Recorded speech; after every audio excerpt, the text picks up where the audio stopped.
Nueva York, marzo de 1959. Un grupo de hombres entra en una antigua iglesia en la calle 30. No van a rezar, llevan fundas de instrumentos y una tensión eléctrica en la mirada. Lo que sucedió en las siguientes horas no fue solo una grabación, fue un fenómeno físico y espiritual que cambió el arte de la música para siempre. Hoy vamos a desglosar el álbum de jazz más vendido de la historia, Kind of Blue. Pero no nos quedaremos en la superficie, vamos a entrar en la mente de Miles Davis y en la acústica de ese templo del sonido. Hola, yo soy Randy, Rango para los amigos, y este es tu canal favorito de YouTube, Audio en tu idioma. Comenzamos.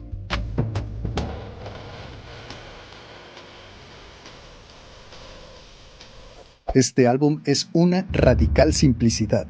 A finales de la década de 1950, el jazz estaba asfixiándose a sí mismo y a sus ejecutantes. El bebop y el hard bop dominaban la escena, llena de progresiones rapidísimas, o sea, el cambio de un acorde entre otro, densas y complejas. Los músicos prácticamente estaban corriendo carreras de obstáculos matemáticos a velocidades vertiginosas. Los músicos de la tradición jazzística afrodescendientes ya no querían seguir tocando bebop. Ellos ya no querían seguir dándole vueltas a aquellos estándares, porque son estándares.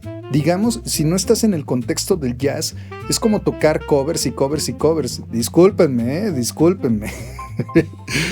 Ellos querían componer nuevos temas, una nueva forma de aproximarse a su tradición. Y Miles estaba dispuesto a poner un alto frente a esta saturación. A sus 32 años encontró el antídoto. Composiciones más extensas, espaciosas y profundamente contemplativas. Miles Davis impuso una estética minimalista, donde los silencios son tan importantes como las notas, cambiando para siempre el paradigma de la música del siglo XX.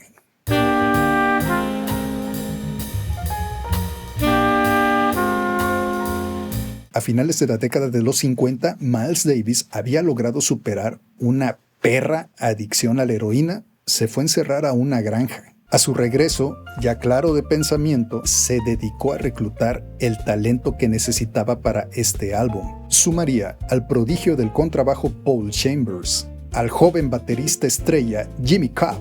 Reclutaría a otro prodigio del saxofón alto y con las raíces más bluseras de todos, y vaya que si eso es decir mucho, Cannonball Adderley, quien aportó una exuberancia anclada en el blues. Contrató a su santidad John Coltrane, el prodigio del saxofón tenor de estilo torrencial, a quien despidió temporalmente a causa de sus adicciones, pero regresaría por su prácticamente religiosa forma de estudiar música. Y finalmente al gran Bill Evans, un pianista clásico y cerebral que sufría la presión y los prejuicios raciales inversos de la época, por ser el único que no era morenazo en un ensamble de puros músicos afrodescendientes, porque además hay que dejarlo claro, el jazz es una tradición afrodescendiente de Norteamérica.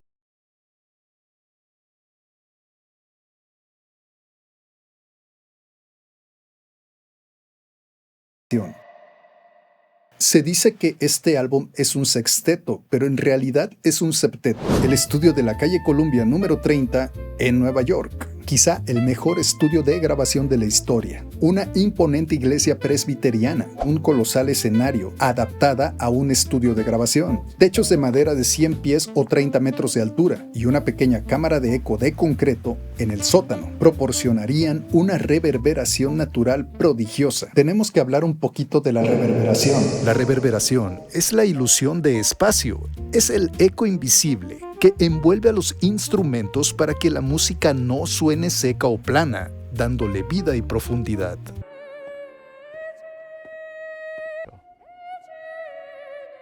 La reverberación es el rebote del sonido en las paredes que te hace sentir el tamaño del lugar.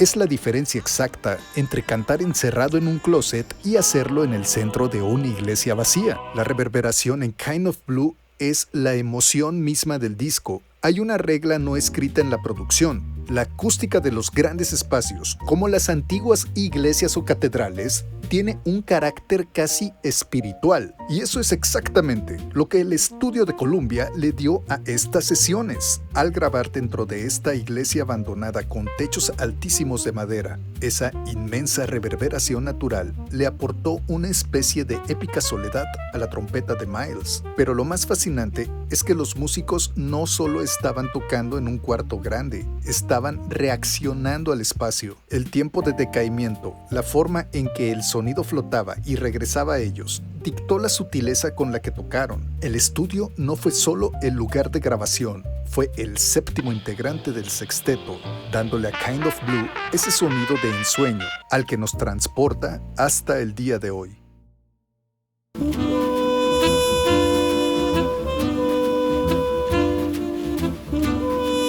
Pero llegamos a la pregunta del millón. ¿Cómo capturas la inmensidad de una iglesia sin ahogar o destruir la intimidad de un ensamble de jazz? Es ahí donde entra la genialidad de Fred Plaut en los controles.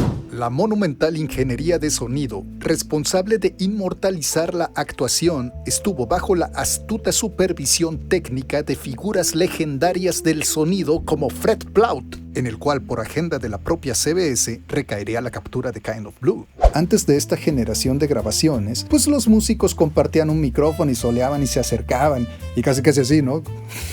Este álbum es una clase maestra de microfonía. Las exigentes técnicas de microfonía implementadas en la época favorecían distancias sumamente cautelosas. Los micrófonos se colocaban manteniendo típicamente una distancia de aproximadamente un pie o 30 centímetros respecto a las campanas de los instrumentos de viento. Las cintas originales de las sesiones documentan que Fred Plaut favoreció micrófonos de bulbos, famosos por captar de manera prístina y redondeada las frecuencias medias y graves. Para grabar la trompeta, escogieron el micrófono de bulbos Neumann M49. Para los saxofones usaron el Neumann U67, también de bulbos. Y para el contrabajo, el RCA 44BX, esa chulada de micrófono de listón. El contrabajo de Paul Chambers sería rodeado por paneles acústicos. Su micrófono fue ajustado milimétricamente a una muy corta distancia de las Fs de su contrabajo.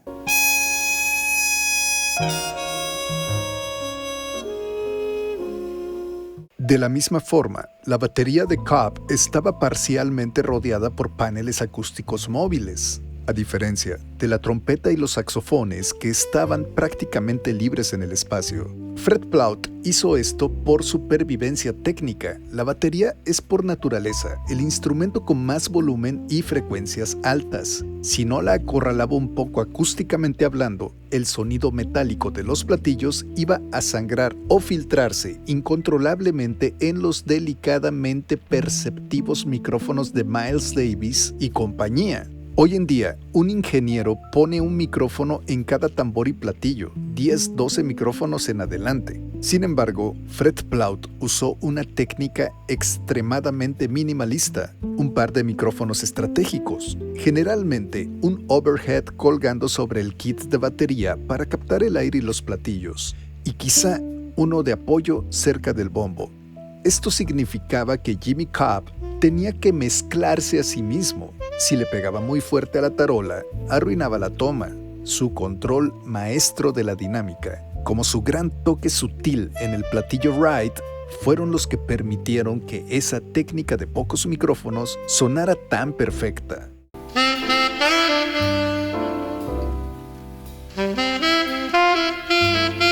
Para grabar el piano, tanto de Bill Evans como de Wynton Kelly en la pista Freddie Freeloader, Fred Plaut usó los mismos micrófonos alemanes que eran los caballos de batalla. Según los recuentos de los ingenieros que trabajaban allí en esa época, solían colocar muy probablemente el Neumann M49 por su respuesta cálida en medios y graves, ubicados cerca de las cuerdas o justo fuera del área de las teclas. Además, Plaut aprovechó la propia tapa del piano y paneles acústicos para crear un aislamiento para proteger la captura de los micrófonos del piano. Esto porque Bill Evans tenía un toque sumamente sutil, casi de música clásica. Necesitaba proteger la alta sensibilidad de la captura, sin que se metiera demasiado. Por ejemplo, el saxofón de Coltrane, que que compartían la misma pista. Esta técnica es la responsable de que el piano suene tan etéreo, melancólico y cercano en la mezcla final.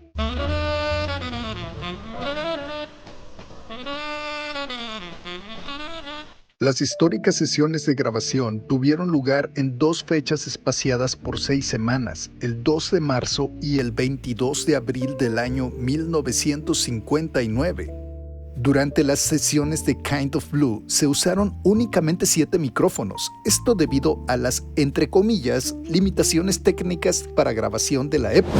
La señal de los 7 micrófonos distribuidos en la antigua iglesia se mezclaba en tiempo real a través de la consola de Fred Plaut para agruparse y grabarse simultáneamente en una cinta magnética de únicamente 3 pistas. Plaut distribuyó estratégicamente el escenario estéreo. En la pista izquierda capturó el piano y el saxofón tenor de John Coltrane. En la pista derecha envió la batería y el saxofón alto de Cannonball Adderley y reservó la pista central, la posición de estrella, exclusivamente para el contrabajo y la trompeta de Miles Davis, canal al cual le sumó sutilmente el retorno de la cámara de eco del sótano para lograr que los líderes de la sesión flotaran en el centro de esa inconfundible y profunda atmósfera. El sonido es también arte. Si tú en verdad quieres hacer una propuesta que quede, que sea memorable, que se entienda, clávate en el sonido.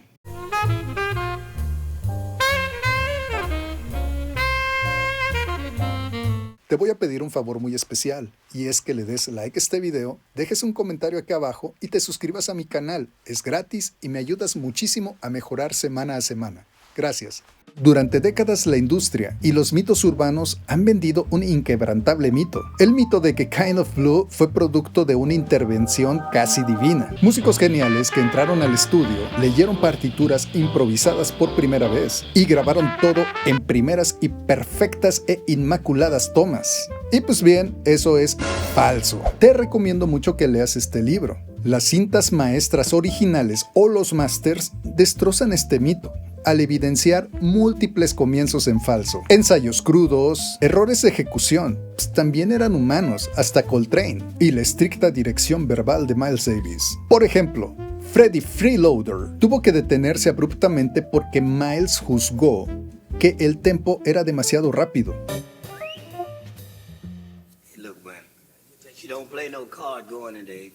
La segunda toma tampoco funcionó porque el propio Miles falló una nota. So What sufrió múltiples interrupciones, provocadas por crujidos en el piso de madera. Acuérdate que el estudio era una vieja iglesia. Y el ruido del papel de las paredes.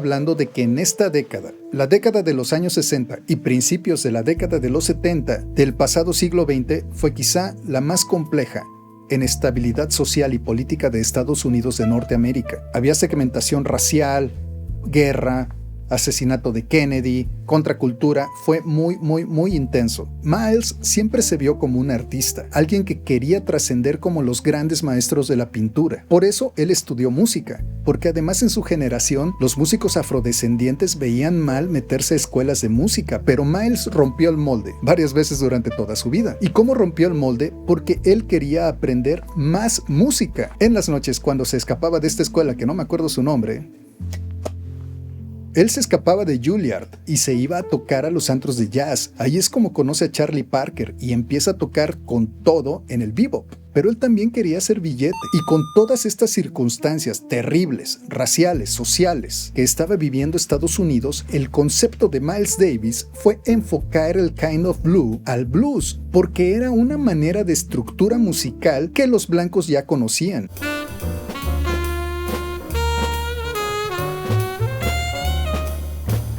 Y por eso Miles Davis decide hacer el Kind of Blue con una estructura modal que, si bien a Bill Evans se le da el crédito como el principal sostén armónico y dicen que él venía del impresionismo Rachmaninoff en el piano, antes que él estuvo Thelonious Monk, el cual te recomiendo que escuches muchísimo su obra, porque además de ser el High Priest of Bebop o el alto sacerdote del bebop, él es el que emplea este tipo de armonía que parece que está en constante movimiento por cómo conduce las voces en el piano, que viene del impresionismo a la música popular contemporánea, al jazz. Fue Thelonious Monk. Bill Evans continúa con esto. Continúa. Y bueno, Miles Davis sabía que con Bill Evans tenía todo lo que él buscaba para una estructura armónica, y por eso mismo, para hacer un producto más digerible para los blancos, con todo lo que siempre debemos de dejar en claro que Miles siempre se vio como un artista, como los grandes pintores, por hacer una analogía, como un Miró, por decir así, para ya no decir el Bosco o Velázquez o Goya. Imagínate lo grande de Miles. Es hasta un icono fashion. Es un disco muy basado en el padre del jazz, que es el blues, pero llevado al siguiente nivel celestial, al siguiente cielo, al siguiente círculo, a la siguiente dimensión. Es una escuela muy grande de música. La música moderna es antes y después del kind of blue. Ojo, por eso fue basado en el blues, para que la innovación fuera en realidad bien digerida por el público blanco. Checa los títulos de las canciones. All Blues, Blue in Green. El título del álbum, Kind of Blue. Esa es la idea, el concepto y el objetivo del señor leyenda y mito del jazz y de la música, Miles Davis.